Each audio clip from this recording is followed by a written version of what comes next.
Pardes Rimonim, Shar Tetzain, et on est dans le Perek Vav. Donc, si Dieu veut, aujourd'hui, on termine ce chapitre et ça sera, et on aura vu, en tout cas, ce qu'il y a écrit dans le Pardes Rimonim à propos du monde de la Yetzira. Et on pourra passer la semaine prochaine, si Dieu veut, au monde de la Asiya, qui nous occupera quand même qui nous occupera pendant 1 et 2 longs chapitres. Parce que là, Asiya, c'est là, effectivement, là, ça va être compliqué. Donc, toute la difficulté dans le monde de la Yetzira, c'est que les choses, elles passent par un intermédiaire qui s'appelle Mem Tet Tet. D'accord? Qui s'appelle Métatron. Et le Rama qui veut essayer de comprendre, à travers les textes du Zohar qui expliquent cette chose-là, comment ça s'articule. Vous vous rappelez cette histoire-là, d'accord? Pourquoi est-ce qu'on a besoin d'un intermédiaire? Pourquoi est-ce que c'est bien et c'est pas bien? Du coup, on n'arrive pas à savoir effectivement comment ça fonctionne, quoi. Est-ce que c'est bien ou est-ce que c'est pas bien? Parce qu'on n'est pas dans les choses en prise directe. Évidemment, on a dit que la terre d'Israël, ça change tout. On a vu que Shabbat et les fêtes, ça change tout. Parce que là, effectivement, on arrive dans le monde de la Béria. Mais dans le monde de la Yetzira, c'est effectivement un monde plus compliqué. Et donc, pour expliquer cette chose-là dans le détail, il y a effectivement un élément intermédiaire qui est, en général, un élément qui permet de relier le haut et le bas, qui permet de relier Tiferet et Malchut, qui s'appelle le Yesod ou qui s'appelle Tzadik. Donc, c'est par rapport à ce degré de Yesod et du Tzadik, et c'est là où on va reprendre. ואל יתבהל המעיין להשיב שאחר שאין מעשה הצדיקים במה יתייחד. Ok. Alors il dit, mais si tu me dis, il dit, mais peut-être que la personne qui va voir ça, elle va être confuse en disant que, alors quoi? Alors si les justes n'agissent pas dans ce monde-ci, comment est-ce qu'il peut y avoir d'union? Comment est-ce qu'il peut y avoir de yichud? She'en kavanatenu lomar she'en ma'asim tovim klal chas v'shalom. Elle dit de toute manière, ça c'est pas possible parce que il y a toujours des bonnes actions. שאי אפשר לעולם בלי צדיקים כדי פירשו רז"ל במסכת כתובות בפרק כמה. Parce que on a déjà expliqué que le monde il tient pas sans juste. Alors c'est très intéressant parce que nous ici on a rajouté comme c'est marqué dans Masechet Tuvot Perek Kama, mais vous l'avez pas ça là-bas dans votre édition. Mais dans votre édition, vous avez un truc de plus que nous qu'il n'y a pas dans cette édition. Il dit que en fin de compte, c'est pas dans la Gemara de Ketuvot, c'est dans Souka. Et c'est dans Souka. Et il dit parce que là-bas c'est marqué que justement le monde ne tient pas s'il n'y a pas 36 justes. Vous vous rappelez cette histoire des Lamed Val Tzadikim? D'accord. Donc, quoi qu'il arrive, s'il n'y a pas ça, le monde ne tient pas. Pourquoi 36? C'est une bonne question. Mais rappelez-vous que quand Dieu il a voulu détruire Sodome et Gomorrhe, et toute la négociation, elle était avec Abraham, de savoir effectivement combien il y a de juifs, etc. Ça veut dire que... Alors, c'est compliqué, parce que ça veut dire quoi? Ça veut dire s'il y a un type bien, il sauve tout, ou s'il y a un type pas bien, il sauve. S'il y a un type pas bien, il sauve pas tout. Sur ça, je travaille en ce moment sur le sujet de la Hashgacha. Vous savez, ce qu'on appelle la providence divine, etc. Mais c'est compliqué parce qu'il y a autant de théories que de cas. D'accord? Il y a autant de théories que de cas. C'est pas, les gens ils vous racontent que ça se passe comme ça, c'est pareil, ça se passe pas comme ça. Mais la Gemara, elle prend un exemple, d'accord? S'il y a un bateau qui va couler, et sur ce bateau, au milieu, il y a un type bien dans le bateau, d'accord? Rappelez-vous ce qu'ils ont fait à Yona. Ils l'ont jeté à l'eau. Exactement. À Yona, ils l'ont jeté à l'eau. Parce qu'ils ont dit, c'est à cause de toi. D'accord. Maintenant, s'il y a un bateau qui doit couler, et au milieu, et au milieu, il y a un type bien. Alors, Ramak, il dit que ça va dépendre des cas. Soit, eux, ce qu'ils ont fait, c'est tellement mal que lui, il coule avec eux. Soit, lui, il est tellement bien qu'il les sauve à tous. D'accord? Ou soit, non, ou soit effectivement, lui, ou soit effectivement, eux, ils coulent et lui, il est sauvé. Ou peut-être, ils coulent tous, mais lui, on retrouve ses affaires. Et alors, que se servent les affaires? On peut l'identifier. Non, il retrouve ses affaires parce qu'avant les gens ils se promenaient avec leurs marchandises. Oui, c'est vrai. Ah, Donc ils se retrouvent pas complètement, sa famille, elle se retrouve pas complètement démunie. D'accord? Mais bien sûr, c'était pas tout le marchand. Donc effectivement, c'est très compliqué cette histoire de comment ça fonctionne. Mais en tout cas, on voit que de toutes les manières, des fois, il peut faire pencher la balance. Des fois, il peut faire pencher la balance. Pourquoi? Parce que ça veut dire qu'au moins, il y a la possibilité que quelqu'un, il ait un degré avec le haut, et que ce degré avec le haut, ça fait une unification, et cette unification, elle est déjà là. Elle est là. כוונתו שאין צדיק שיזכר עצמו כל כך, כדי שיהיה הוא מוכן וצפוי לאור השכינה כנדרש להעיל.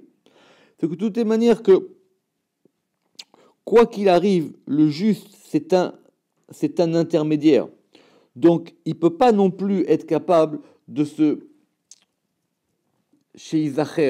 de se purifier complètement afin que lui, il puisse avoir accès directement à la lumière de la Shrina. Lui, c'est un intermédiaire.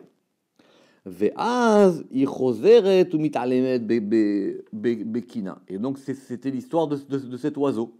Comme l'oiseau, il ne trouve pas d'endroit où se poser, comme la colombe, comme la Shrina, elle n'arrive pas. Alors, si elle n'arrive pas, qu'est-ce qu'elle fait? Elle retourne à son nid. Et son nid, c'est qui son nid? On a dit son nid, c'est même tête-tête. C'est Métatron. Parce que c'est comme ça qu'il s'appelle, lui. ואמר שבזמן הזה, ההוא נקרא המלאך הזה כן ציפור. C'est l'ange c'est le prince des faces, c'est le Sarapanim. C'est lui qui est l'intermédiaire entre les hommes et Dieu pendant les jours de la semaine. Mais tout ce qu'on veut, c'est qu'on veut ne pas passer par lui. Mais c'est pas facile, parce que des fois les choses elles passent par lui. Mais donc en tout cas, lui, il a un nom. Lui, il a un nom. Il s'appelle, on l'a appelé, c'est pour ça qu'on l'a appelé Ken Sipor. Et il s'appelle, non, Ken Sipor. Il s'appelle le nid de l'oiseau. Il s'appelle le nid de l'oiseau, parce que Sipor, c'est le nom de la Shrina. La Shrina, elle s'appelle Tzipor, et lui, c'est son nid à elle. D'accord? Les filles, chez Uken el a Tzipor a Nodedet Mikina, parce qu'il est le nid de cet oiseau, qui est en errance de son nid, chez I a Shrina Kanoda, et cet oiseau, c'est la Shrina, comme on le sait. Alors il dit maintenant. Kan, ok. Kan Sipor.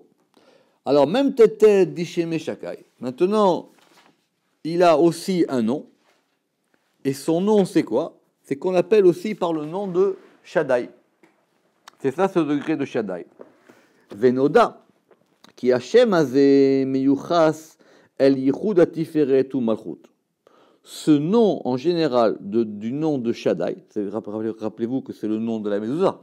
D'accord? Ce nom qui s'appelle ce nom de Shaddai, il est l'unification de Tiferet et de Malchut. C'est-à-dire que, encore une fois, c'est un nom qui permet de faire une liaison, de lier les deux. Ben Beyesod, que ce soit du côté de Yesod, du fondement, soit Ben Bemalach, soit du côté de cet ange. Ve'az Nikra Shemo Shaddai, et à ce moment-là, il va avoir ce nom de Shaddai, Keshem Rabo, comme son maître. D'accord? Parce qu'effectivement, au bout d'un moment, il a le nom de son maître, comme nom de son maître. Vechen Ole, même tête Shaddai. Et d'ailleurs, la valeur numérique de Mem Tet, c'est Shaddai. D'accord? Ça, c'était pour terminer avec cette histoire du texte du Zohar qu'on avait. Ve'evi od re'aya de'ihu natir tara. Et il a apporté une autre preuve, à savoir que c'est lui qui est le gardien de la porte. D'accord? Alors ça, c'était où? De la porte du temple qui était ouverte le 7e jour. Rappelez-vous ça, il faut revoir les cours précédents. D'accord? Pirouche, il est Shomer à Petach Haelion, c'est lui qui est le gardien de la porte supérieure. Et c'est quoi ça? C'est quoi cette porte supérieure? C'est la parochet. C'est quoi la parochet? C'est le rideau qui sépare. À parochet, qui est le massar. Le massar, c'est comme un rideau, c'est un écran. L'ifne à Shechina, devant la Shechina, qui s'appelle la porte de Dieu. Shar Hashem, Shar Yud Kevavke, c'est la Shechina. Et donc, devant cette porte, il y a un rideau. Donc, c'est lui qui est l'intermédiaire entre la porte. La porte, c'est une chose. Il y a ce qu'il y a à l'intérieur de la porte. Il y a la porte elle-même et il y a un rideau devant la porte. C'est pour ça d'ailleurs qu'on a pris cette manière-là de faire un rideau. Bien que ce soit effectivement dans l'architecture du temple, qu'il y avait un rideau devant la porte. Normalement, on met une porte, on ne met pas de rideau devant la porte. Veine. Kol ma shisevavnu bechol ze leorot inyan aelem ashrina bemem tetet begalut ou bachol. Donc tout ce que nous avons dit, c'était pour indiquer le principe que la Shechina, elle se cachait pendant l'exil, pendant le chol, pendant le profane, dans ce degré-là qui s'appelle Mem Tetet. Veyesh od kamar rayot b'divri Rabbi Shimon bar Yochai, mais il y a effectivement de nombreuses autres preuves qu'on peut trouver du Zohar et dans les paroles de Rabbi Shimon bar Yochai. Shedai ou mipne shedai lanu be'akodmot, et on va se suffire pour le moment des preuves précédentes qu'on a.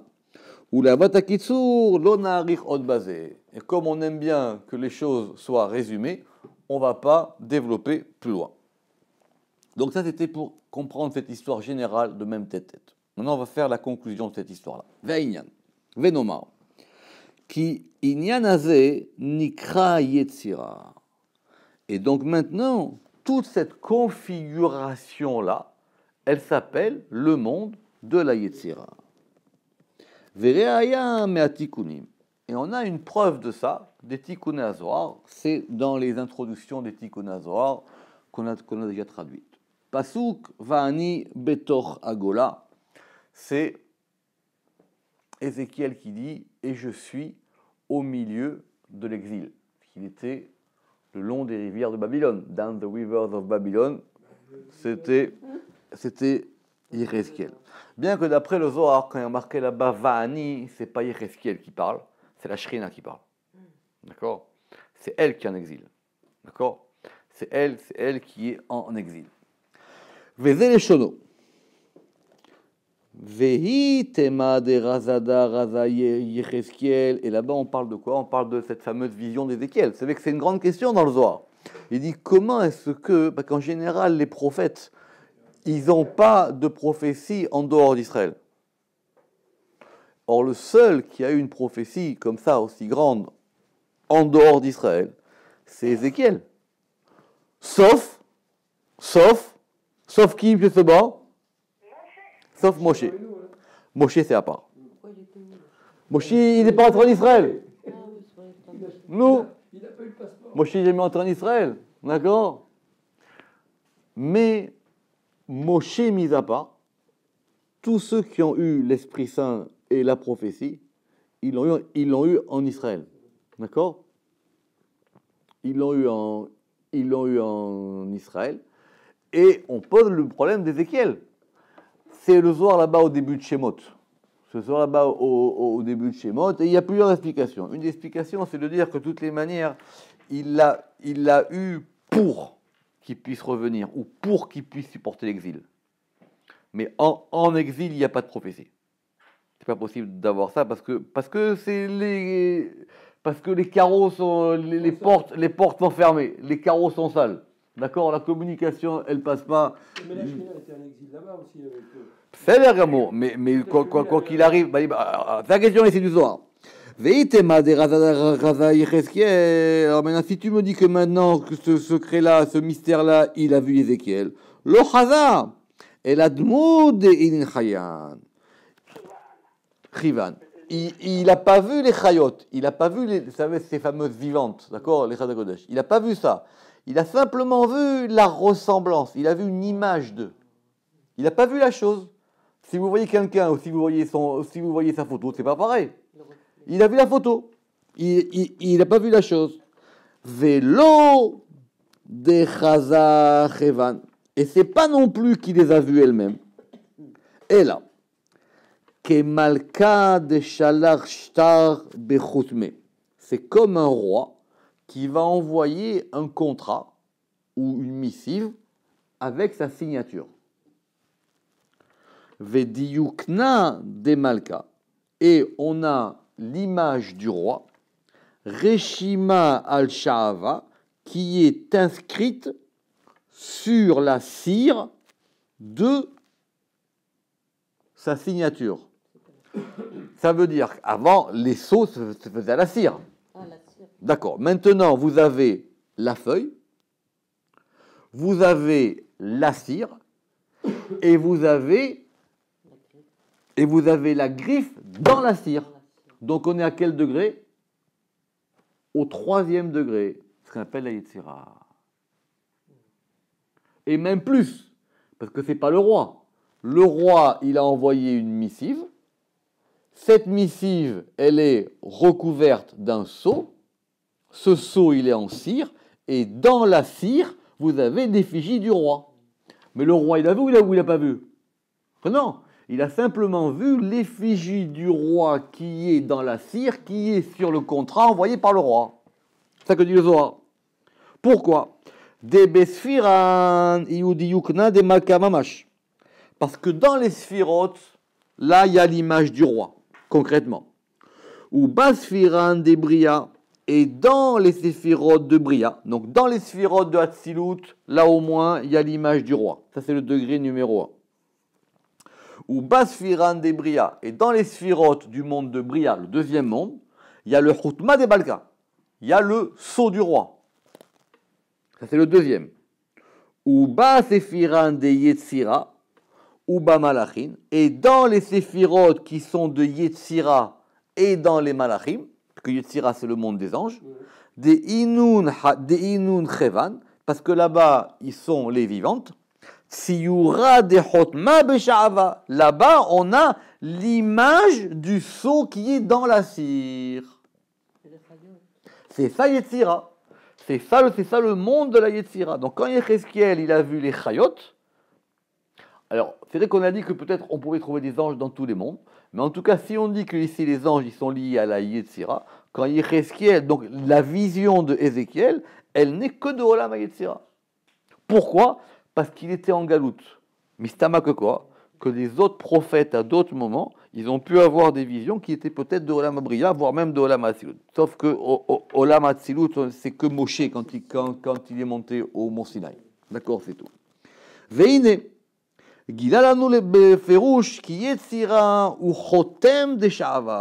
donc ici maintenant le Zohar nous explique de façon claire que la Yetzira, ça correspond au sceau de la cire. Et c'est ça, et ce sont ces degrés-là que le prophète Ézéchiel a vu. Et donc ce soir-là il dit, ou basfiran de Yetzira ou bamalachim. Pourquoi est-ce qu'on a dit là-bas, et dans les séphirotes de Yetzira et dans les anges? Ou c'est pour nous indiquer, chez Yetzira ou à Malachim, que la Yetzira, c'est le monde des anges. Chez Kulam Nichlalim Bementetet, et que tous ces anges-là, ils sont totalisés dans Même Tetet. Même Tetet, c'est le chef des anges.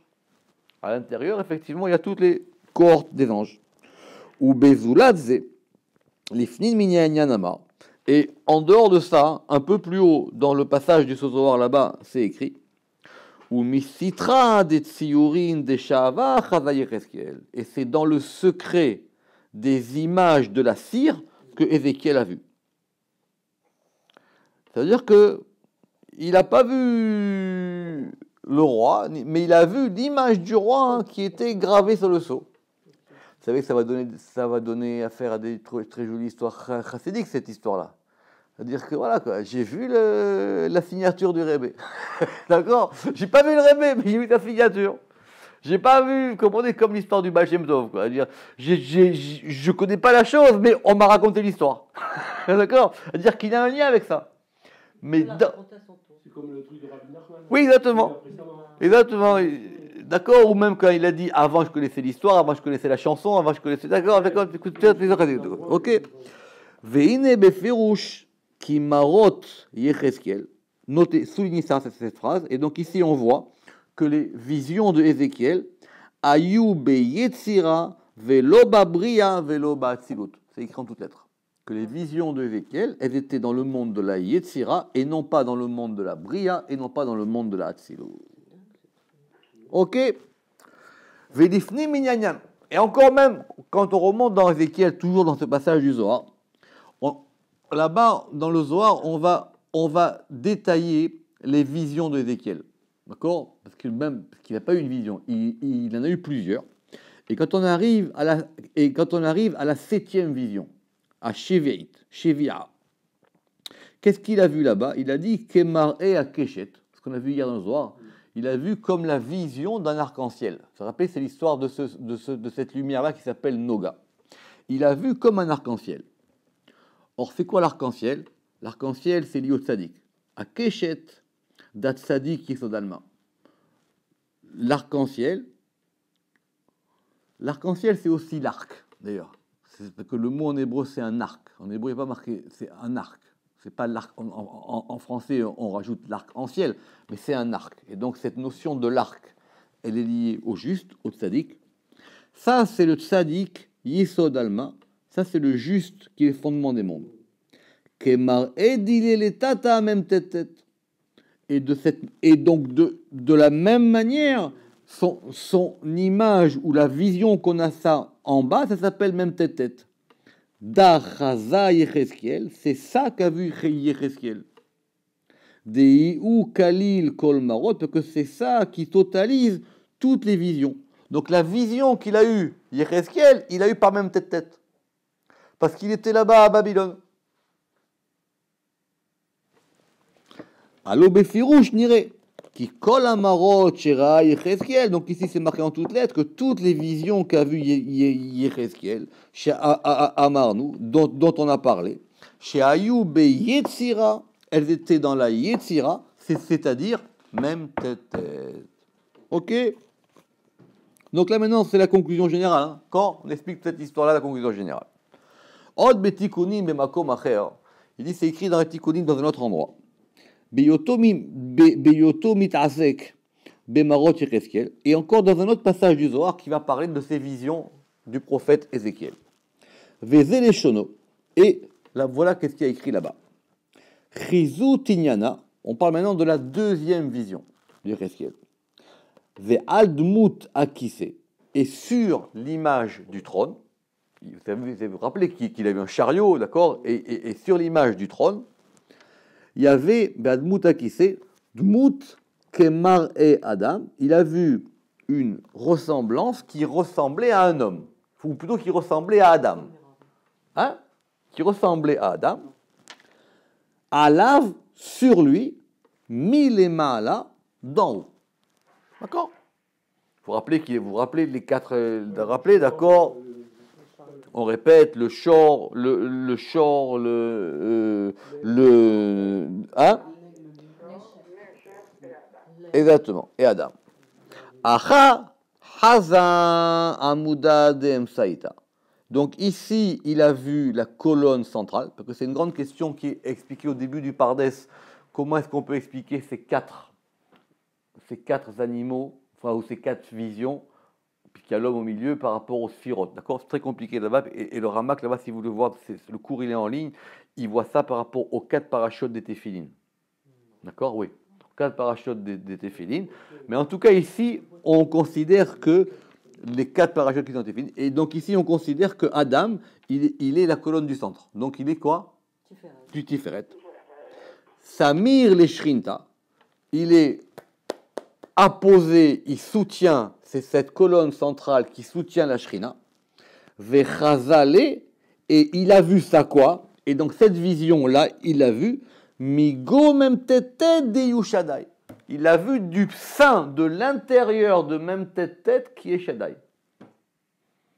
D'accord? De Memtetet. Il était dans Tiferet Yesod. Non! On a dit qu'il a vu cette notion de Adam. Cette notion de Adam, elle dit ça correspond à Bouddha Demsaïta, ça correspond à la colonne du centre. La colonne du centre, c'est quoi? C'est Tiferet. C'est-à-dire, oui, très bien. Alors, il a vu ça? Non, oui, il l'a vu, mais il l'a vu depuis le prisme de même tête qui s'appelle Shaddai. C'est comme quand vous voyez par rapport à des lunettes. Eh bien, vous voyez par rapport à ça. Si vous dites j'ai vu la mer, oui, mais tu as vu la mer, ou tu as vu la mer depuis la lucarne de l'avion. D'accord, tu n'es pas en bas en train de la regarder.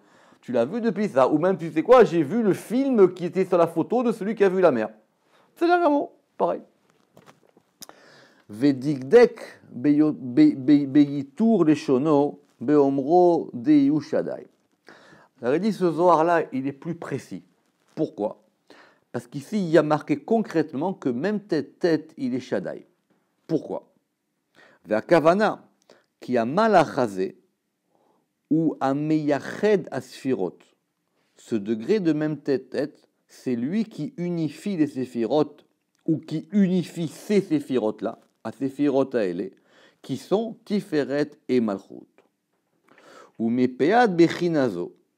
Et à propos de cet aspect-là, parce qu'il n'a pas que cet aspect-là, Yityaches Elav, on va lui attribuer le nom de Shaddai, qui est des Pirashnu Leaï, le nom de Shaddai, comme on l'a expliqué plus haut.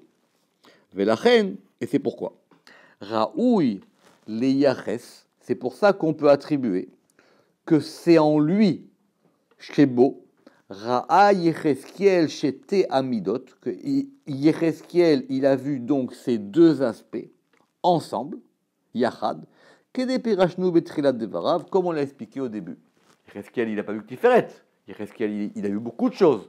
Mais l'unification de ces degrés-là qu'il a vu, il l'a vu par rapport à ce prisme-là, qui est ce prisme-là de, je répète, même Tetet Yushadai. Ve'ainu Deka Amarkra. Et ça, hein, on le voit du verset lui-même. Parce que le verset, il dit quoi? Ve'aldmut akise. Il a dit quoi là-bas? Je vois Aldmut sur l'image du trône. C'est quoi le trône? C'est Malchut. Vous vous rappelez? D'accord? Ainu a Malchut. Il a vu quoi là-bas? Il a vu Dmut Kemar et Adam. Il a vu une ressemblance comme la vision d'un homme. Deainu Tiferet. Adam, c'est Tiferet. Miyuchadim Yachad, qui sont unifiés ensemble. Bilti Shenarich Sheze, sans qu'on puisse développer et dire Sheze Hamishi Vezo Acharona, pour dire celui-là il est cinquième et celui-là il est sixième. Pourquoi? Parce qu'on va détailler les visions de Yecheskiel d'après les sirotes. Or ici, quand il a vu le Kissé, le trône, qui est la Malchut, il a vu le trône et Adam en même temps, dans la même vision. Donc ils étaient unifiés. Et ça, qu'est-ce qui lui a permis de voir cette unification-là? C'est ce degré de même tête. Et là, Ra'am Meyuchadim, il les a vus donc unifiés ensemble. Zo Aharona Vezeshenila, un qui était en dernier et l'autre qui lui était seconde. Mipne, Shemiderech Hamalach Shebo, parce que par la voix de cet ange-là, Nir'u Amarot le Yahad Shete Midot Ailu, quand on voit par rapport à cet ange-là, on voit les choses, on voit ces deux aspects qui sont unifiés. Donc si vous voulez savoir si c'est par même tête de base, c'est parce que c'est déjà un degré qui va être capable d'unifier deux degrés ensemble. Vous comprenez ou pas la différence? Il y a la particularité, c'est qu'en voyant comme ça, on voit les choses à un degré où elles sont liées entre elles. Veine, befirouch mitoch ha'ma'amar hazeh. Et donc ici, il écrit en toutes lettres de ce texte-là, qui a marot shera'a Yecheskiel, que les visions qu'a vu Yecheskiel, she'amar bemakom achar, she'amar bemakom acher, dont on a dit dans un autre endroit quels étaient Acher, oui, parce qu'on a plusieurs textes. Une fois on a dit qu'il a vu ça, une fois on a dit qu'il a vu ça, et une fois qu'on dit qu'il a vu dans Yetzira, et une fois qu'on a dit qu'il a vu dans même tête, et une fois qu'il a vu dans Shaddai. Donc il dit tout ça, hein, c'est la même chose. Chez Ayou be Yetzira, donc tout ce qui était dans Yetzira, Ayou be même tête. Chez Ayou tsiyurin de Shava, et ça c'était donc des formes dans la cire.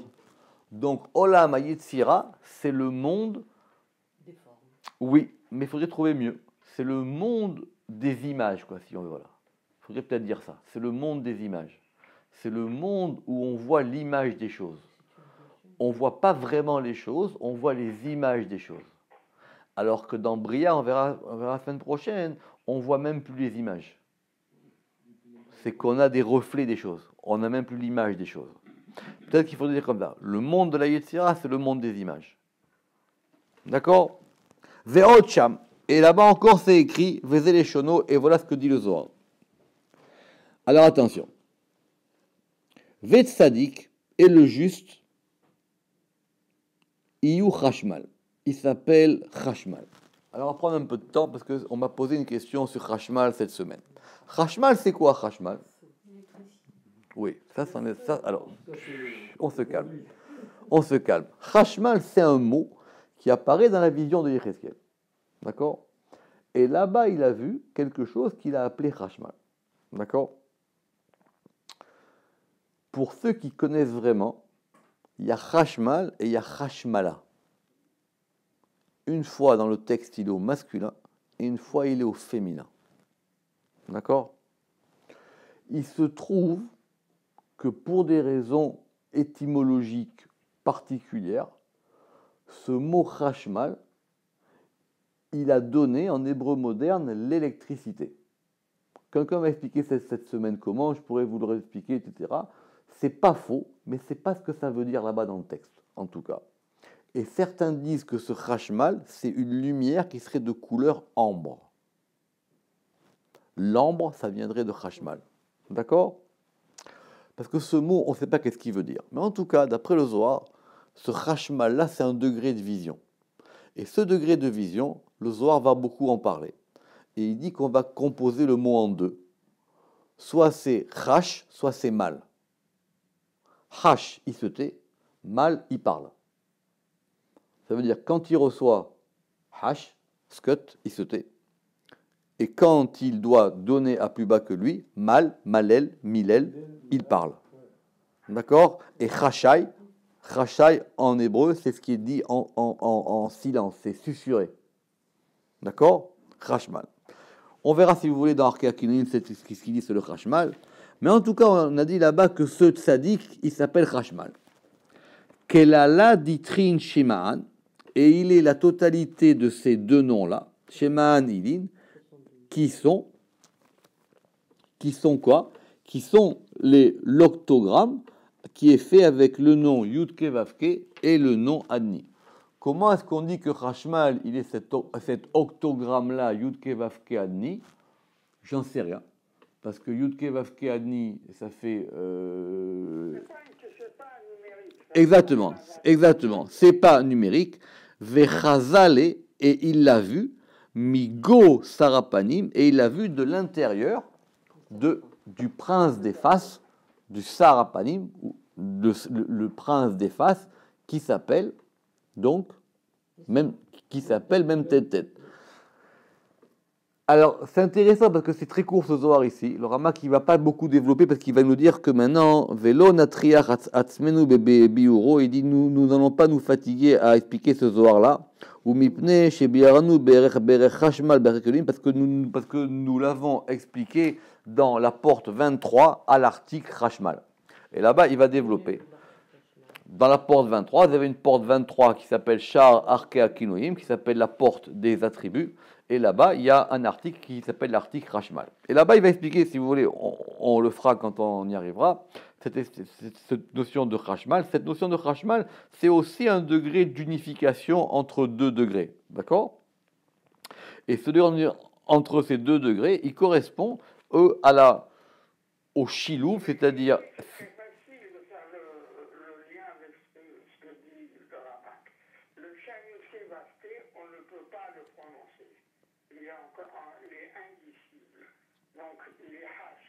Ce qu'on peut prononcer, c'est simplement un peu. Oui, mais là, on a fait un yichud des 8 lettres. Bon, c'est plus compliqué là-bas. Regardez, c'est un octogramme. On a fait, c'est un octogramme. On a fait 8 lettres. Vous voyez la correspondance entre Hashmal et entre le fait que le Yudkevake n'est pas prononçable, on doit se taire. Oui, mais pourquoi est-ce qu'on met les deux ensemble? C'est pas pour est-ce qu'on fait un chilou. À ce moment-là, vous faites ensemble. Bon. C'est plus compliqué parce que des choses qui vont indiquer le yichud des deux. En tout cas, Hashmal là-bas, il va expliquer ce que c'est. Il contient les 72 noms. Quoi? Ce Hashmal. Non, c'est compliqué le Hashmal. Ne rentrez pas dans des histoires comme ça. Ici, il nous l'a juste dit comme ça. Si vous voulez voir ce que c'est Hashmal, il faut aller voir là-bas dans Yecheskel. Il faut voir là-bas qu'est-ce qu'il y a marqué. Et dans le verset où il y a marqué Hashmala, Rashi dit ce verset, c'est interdit de trop s'y approfondir. D'accord? C'est un sujet à part, cette histoire-là. Ve'al kol panim, de toutes les manières, mitocho lamadnu, on apprend de ça. Shera'a Yecheskel, que Yecheskel, il a vu quoi? Il a vu le principe de Sadik, Yesod Olam, mitoch du sein de, ce Sarapanim, ce prince des faces, Dehainu Mem Tet, qui s'appelle Mem Tet, Kemefursam Shemo, comme son nom est connu, c'est-à-dire que Mem Tet, il s'appelle Sarapanim. Il s'appelle le Sarapanim, il s'appelle le prince des faces. Vekarau Enae Sarapanim. Alors pourquoi est-ce qu'on l'a appelé le prince des faces? Pourquoi? Pourquoi est-ce qu'on le donne comme ça et pas un autre nom? Les harot chez Kemo, chez Tzadik, Sar Shtepanim. Parce que de même que la notion du juste, du Yesod, elle unit deux côtés et elle unit deux faces, deux visages. Il y a un visage qui est Yud Kevavke et un visage qui est Adni. Le juste, c'est là où les deux vont s'imbriquer. Cette imbrication des deux, c'est-à-dire, non, doucement, cette imbrication des deux, qui est Yud Kevavke dans Adni, elle correspond à Sadik et elle correspond à Hashmal. Mais on n'a pas dit que même Tetet c'était Hashmal. On l'a pas dit ça. Attention. Ken. Amalachaze Sarapanim Aelu. Donc c'est pour ça que lui, il va s'appeler le prince des faces, des deux faces. Il a une face Yud Kevavke et une face Adni. Là justement ça marche. Quand c'est Yud Kevavke, il se tait. Quand c'est Adni, il parle. Mais c'est pas le problème, c'est que c'est les deux qui sont imbriqués. Comme si on pouvait en même temps et parler et se taire. Mais en même temps, c'est imbriqué l'un dans l'autre. Velachen ra'a sar apanim mitoch sar apanim. Et c'est pour ça qu'il a vu le prince des faces depuis le sein du prince des faces. Ra'a sar apanim mitoch sar apanim. On va terminer avec un dernier texte. Ve'od besefer. C'est ce que j'ai dit. On va terminer avec un dernier texte. Ve'od besefer Raya Mehemna. Et c'est écrit aussi dans le Zohar, dans Raya Mehemna, Vezé les Shono. On va terminer avec ça aujourd'hui. Vetakin les Kursaya, Kitot les Shamshale. Et le patron, il a organisé pour le trône. C'est quoi le trône? C'est Bria. C'est Bria. C'est Bria. Le trône, c'est Bria. Il a organisé pour le trône des kitot, des classes, les shimshalé pour pouvoir le servir. Le trône, c'est Bria. On est d'accord? Donc il y a un trône et le patron, pour ce trône-là, pour servir le trône, il a dit je vais mettre des serviteurs. D'accord? Et ces serviteurs, on va les classifier. On va faire une classification. C'est pour ça qu'on va appeler ça des classes. Et c'est quoi ces classes-là qui servent le trône? Ce sont les classes d'anges. Et quelles sont ces classes d'anges? Ce sont les... Non, il y a une classe qui s'appelle Malachim, une classe qui Eh bien, c'est ce que j'ai dit. Donc, ce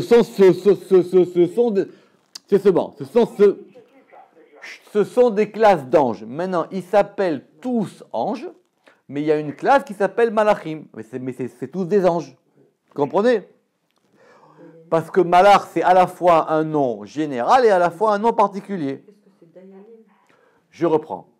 C'est pas compliqué, ça. Je ne comprends pas pourquoi vous vous butez là-dessus. On a compris, mais on veut savoir quels sont les anges. Doucement. C'est très compliqué. C'est quoi ces classes d'anges? Le Ramba, Maïmonide, il va en définir 10. D'accord? Le Ramak, il a écrit un livre entier sur les anges. D'accord? Et là-bas, il dit que c'est beaucoup plus compliqué. D'accord? Justement. Mais on va classifier. Donc, je répète, il y a le trône. Le trône, c'est le Olam Abria. OK? Pour servir ce trône, on va mettre des classes. On va classifier. Et il y a donc 10 classes. D'accord? Comme à l'armée, on dit qu'il y a des classes. C'est pas que comme à l'école. D'accord? Il y a des classes. D'accord? Il y a des classes. Et ces classes-là d'anges, elles sont au nombre de 10. Et voici leur nom. Donc, il y a une classe qui s'appelle les Malachim, une classe qui s'appelle les Arelim, une classe qui s'appelle les Séraphim, une classe qui s'appelle les Chayot, une classe qui s'appelle les Ophanim, une classe qui s'appelle les Chashmalim, une classe qui s'appelle les Elim, une classe qui s'appelle les Elohim, une classe qui s'appelle les Bene Elohim et une classe qui s'appelle les Ishim.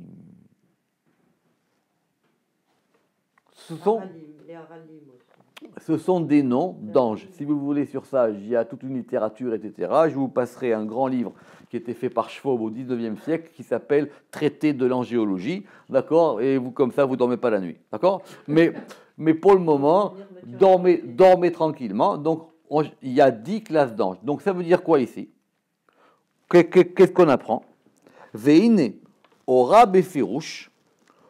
Donc, on voit ici maintenant de façon claire qui esser kitot à malachim, que c'est 10 classes d'anges, parce que ange, malach, c'est à la fois le nom général et le nom d'une classe. D'accord? Qui esser kitot à malachim, que c'est 10 classes d'anges, M, à meshameshim, ce sont eux qui sont les serviteurs, les esser des Bria, qui sont les serviteurs des 10 de Bria. Des 10 quoi? Nachon, sous-entendu les 10 séphirotes de Beria, Dehaïnou, c'est-à-dire Kursaya, c'est-à-dire le trône, comme nous l'avons expliqué dans le chapitre 3 qui était consacré à ce Olam à Beria. Et l'autre, c'est quoi? Quoi? Kursaya, Kedepirachnu beperegimel, comme nous l'avons expliqué dans le chapitre 3. Ve'en safek, yotem ayetzira. Et donc, il ne fait aucun doute que si maintenant ces 10 classes d'anges elles forment la Yetzira. Qui noda, qui a Yetzira, les vouches et la Beria. Rappelez-vous que les mondes, ils ne sont pas les uns en dessous des autres. Les mondes, ils s'habillent les uns par les autres. Donc le monde de la Yetzira, c'est un lévouche, c'est un habit du monde de la Beria, comme nous l'avons expliqué, que des Pirachnou Beperekale. Donc, on a le trône, et autour du trône, vous avez ces 10 classes d'anges-là, qu'on résume par le nom général qui s'appelle Mem Tet, et qui forment le monde de la Yetzira. Et